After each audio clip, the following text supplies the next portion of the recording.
covalente.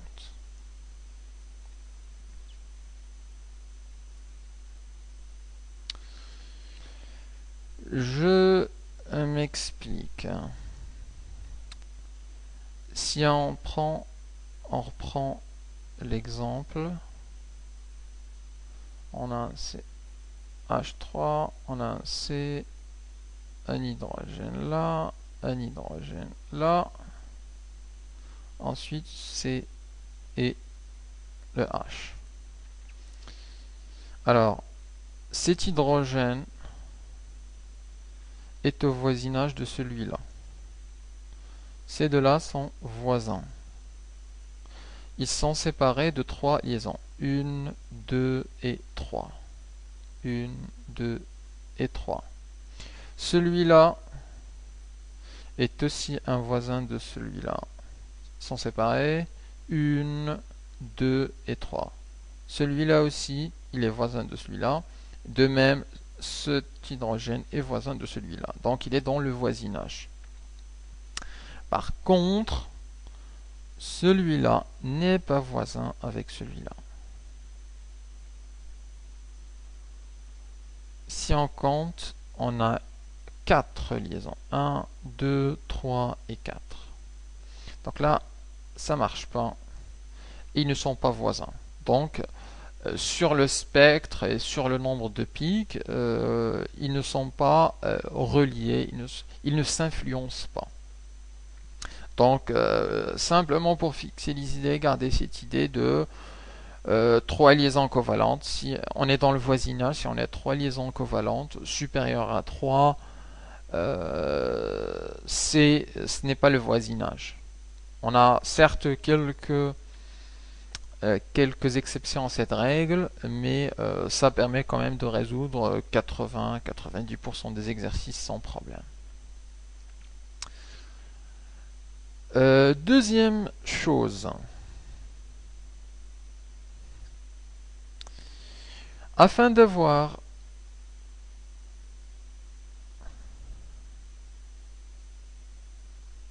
des spectres RMN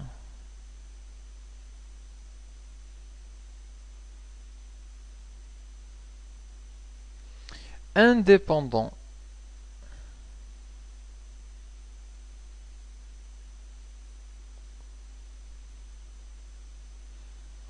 des caractéristiques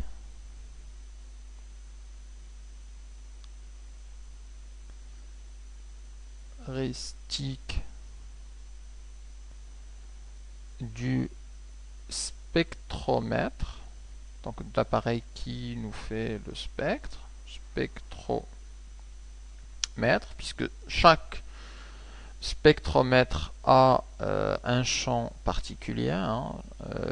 Plus le spectromètre est performant et plus son champ magnétique créé dans lequel baignent les molécules est important, sa fréquence de résonance il peut aller sur une large fréquence un large intervalle de fréquence.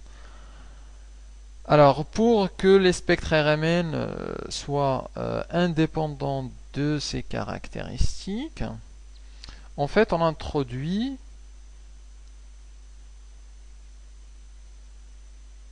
une nouvelle grandeur qui est le déplacement chimique.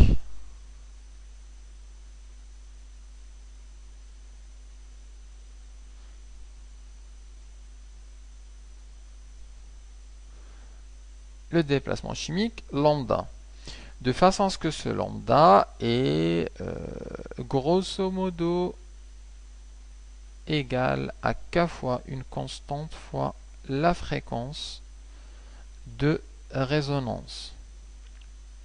C'est-à-dire si un groupe résonne à une fréquence f réseau, on peut relier ce groupe à un déplacement chimique. Et ce déplacement chimique, qui est une valeur donc standard pour les différents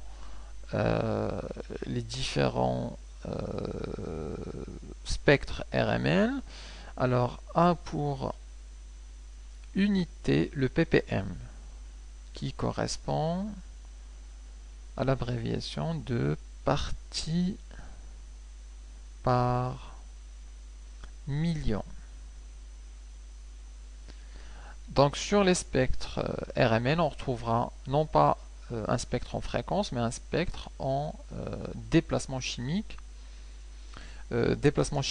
lambda. Donc, si on veut donner ici un exemple rapide des spectres RMN, alors l'axe des X, encore une fois, il est orienté de droite vers la gauche. Les déplacements en général vont de 0 jusqu'à un déplacement de 10. L'axe des Y est non attribué. Et le spectre RMN en fait va nous donner des pics qui sont des pics singuliers ou alors des pics dédoublés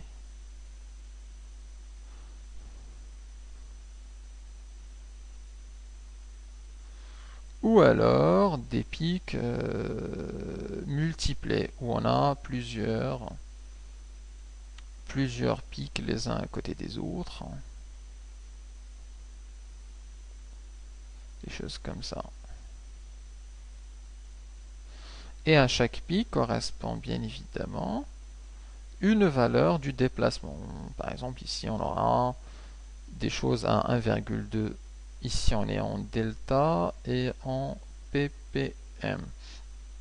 Donc, le déplacement chimique correspond à 1,2. Là, il correspond à 4, 7, etc.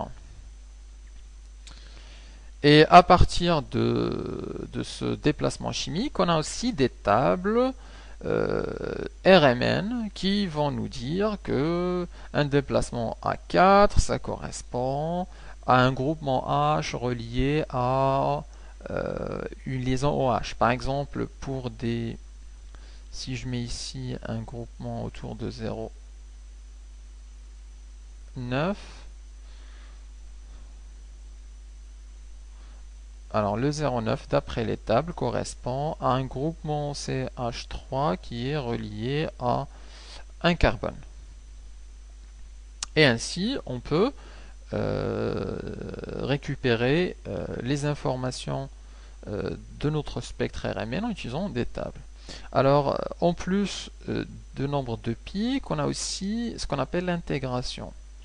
Alors c'est quoi l'intégration?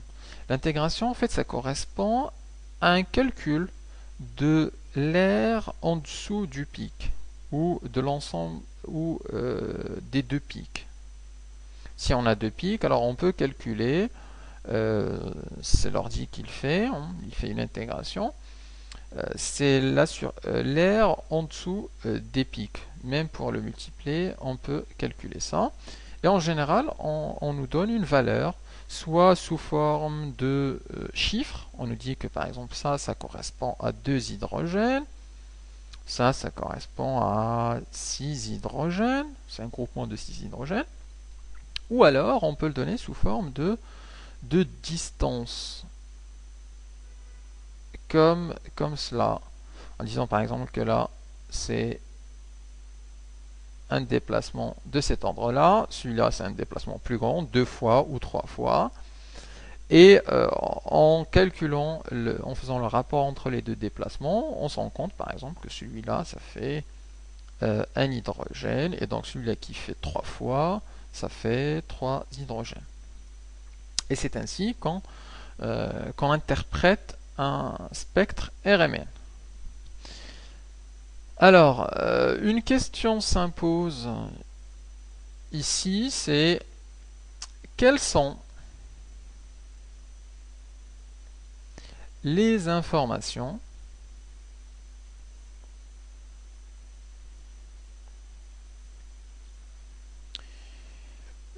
qu'on peut recueillir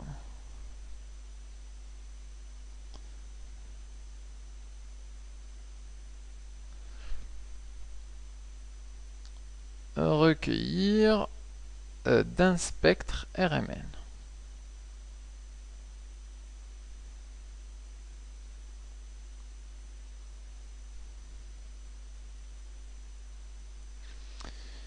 Alors, je vais la donner sous forme d'un triangle. On a en fait trois, c'est le célèbre triangle du spectre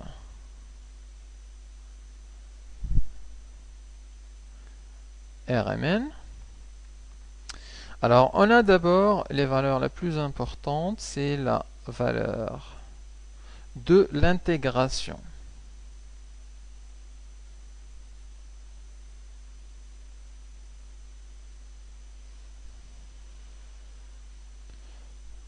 C'est une valeur très importante qui va nous donner en fait le nombre d'hydrogènes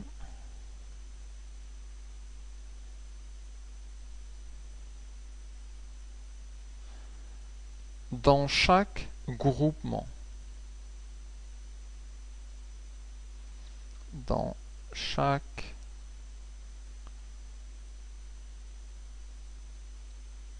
groupement équivalent. On a vu tout à l'heure que on avait des groupements équivalents de 6 hydrogènes. Donc la valeur d'intégration pour ce cas-là va nous donner 6 hydrogènes. Et donc par exemple, en raisonnant sur un spectre, on peut voir qu'on a un groupement de 6 hydrogènes, ensuite un groupement de 3 hydrogènes, ensuite un autre d'un hydrogène.